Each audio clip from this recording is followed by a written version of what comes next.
Pemirsa, mengejutkan, hari ini penyidik KPK menetapkan Sekjen Partai Nasdem Patris Rio Capella sebagai tersangka. KPK menjerat Patris terkait kasus dugaan gratifikasi dalam proses penanganan perkara bantuan daerah serta tunggakan dana bagi hasil dan penyertaan modal sejumlah BUMD di Provinsi Sumatera Utara. Penetapan Patris sebagai tersangka ini juga merupakan pengembangan penyidikan dari kasus yang menjerat Gubernur nonaktif Sumatera Utara Gatot Pujo Nugroho dan istrinya Evi Susanti. Kini pertanyaan yang muncul, apa kaitan politikus seperti Patris Rio Capella hingga bisa diduga terlibat dalam perkara yang justru terjadi di Provinsi Sumatera Utara? Sebenarnya apa perannya saat itu sehingga kucuran dana APBD bisa diduga turut mengalir ke kantung pribadinya? Mungkinkah perkara ini juga melibatkan petinggi lainnya di Partai Nasdem? Pemirsa, untuk mengupas masalah ini kini telah hadir di studio mantan kuasa hukum Gatot Pujo Nugroho, Rasman Arif Nasution. Selamat malam, Pak Rasman. Selamat malam. Iya, terima kasih sudah hadir di studio kami. Terima kasih. Dan di gedung DPR, pemirsa, turut bergabung politikus Partai Nasdem, Taufikul Hadi. Selamat malam, Pak Taufikul Hadi. Selamat malam juga. Iya, dan pemirsa, Anda juga bisa turut berinteraksi dalam dialog ini melalui sambungan telepon di 021529 00311 atau 021529 00308 atau SMS di nomor 081183355551. Anda dapat mention di Twitter @berita1tv atau Facebook @berita1tv. Saya akan langsung bertanya ke Pak Taufikul Hadi yang saat ini berada di gedung DPR. Pak Taufikul Hadi, seperti apa dampak dari penetapan Patris Rio Capella sebagai tersangka terhadap Partai Nasdem? Ya, kalau saya menyatakan tidak ada dampak, itu tentu saja bohong. Dampaknya sangat besar. Kami sangat terpukul dan sangat prihatin dengan musibah dan atau kasus yang menimpa saudara kami Rius Capella. Karena beliau ini adalah sebagai Sekjen Partai Nasdem, tentu saja kami merasakan itu adalah sebuah keprihatinan yang sangat besar. Baik, Pak Taufikul Hadi, apa yang diketahui partai sejauh ini terhadap keterlibatan Patris Rio Capella untuk kasus ini?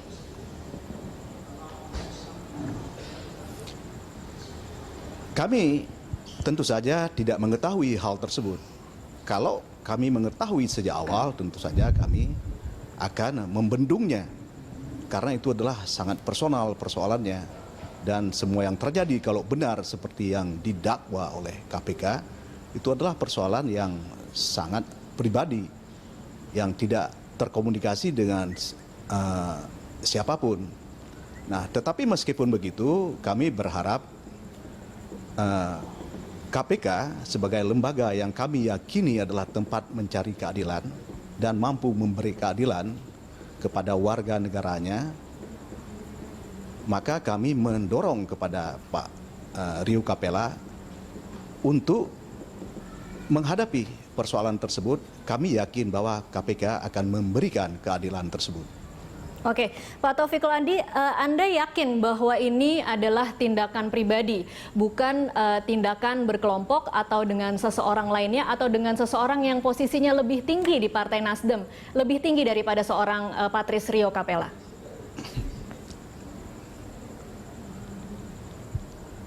Kalau itu saya yakin sekali. Kalau yang dituduhkan kepada Pak Rio Capella, yang didakwa kepada Pak Rio Capella ada senilai 200-an tersebut, saya tidak yakin bahwasanya orang yang lebih tinggi daripada Pak Rio Capella itu akan terlibat. Bahkan orang yang di bawah dia saja pun saya yakin tidak mau terlibat dengan sejumlah uang tersebut. Itu adalah berlebihan kalau berpikir kemudian bahwa pimpinan partai dari Nasdem itu ikut terlibat.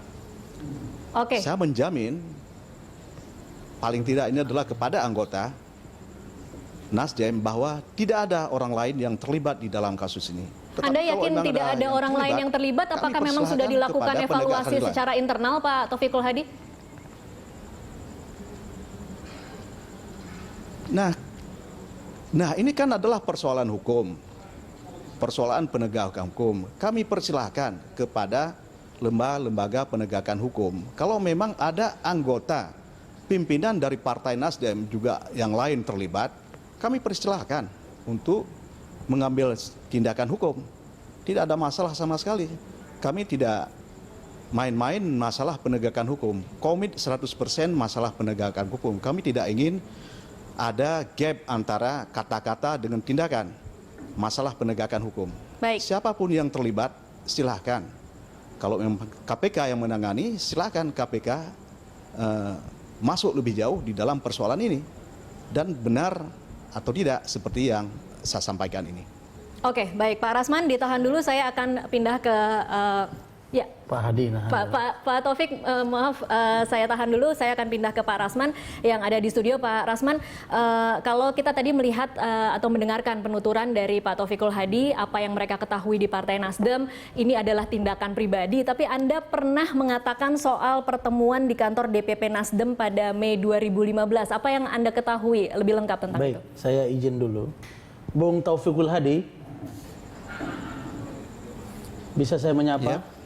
Ya, saya mendengar angka tadi 200 juta, maksudnya 200 juta bang, gitu.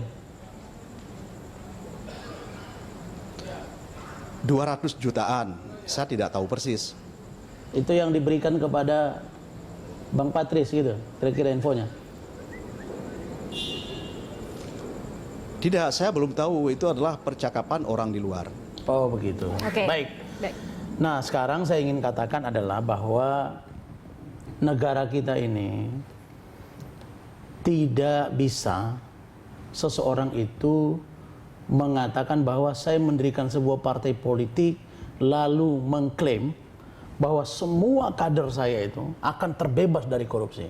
Kalau bicara bagaimana sosok Patris, saya kenal beliau ini, dan itu kan ketua umum, ingat ya? Ketua umum Partai Nasdem yang kemudian dilakukan musyawarah nasional, dijadikan sekretaris jenderal. Artinya embrio awal untuk mendirikan Partai Nasdem dari yang tadinya Nasional Demokrat itu beliau cukup tahu.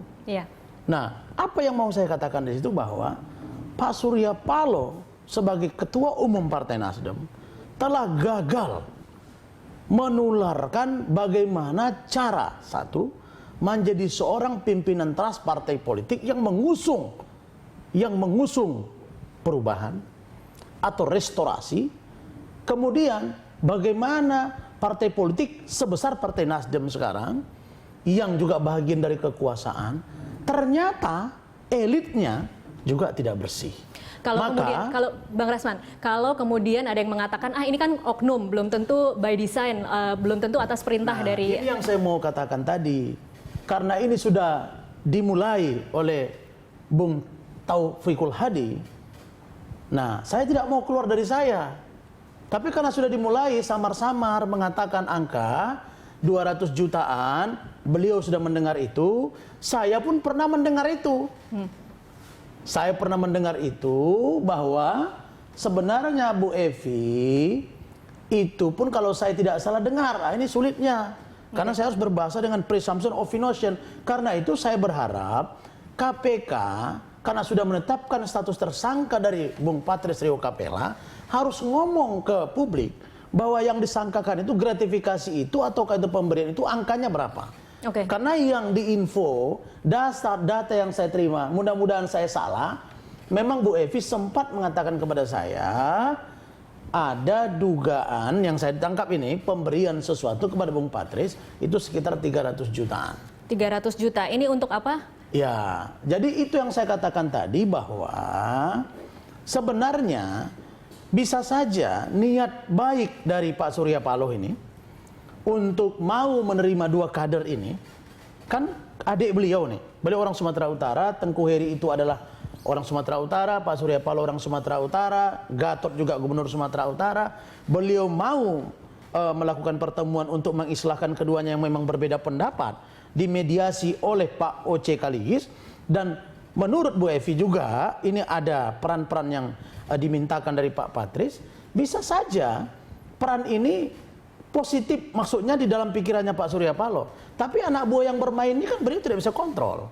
Nah, oleh karena itu maka muncullah usaha-usaha. Kalau saya tidak salah dengar bahwa Bu Evi juga sebenarnya pernah mengatakan kepada saya, ini yang dalam hal ini Bu Evi yang lebih banyak bicara.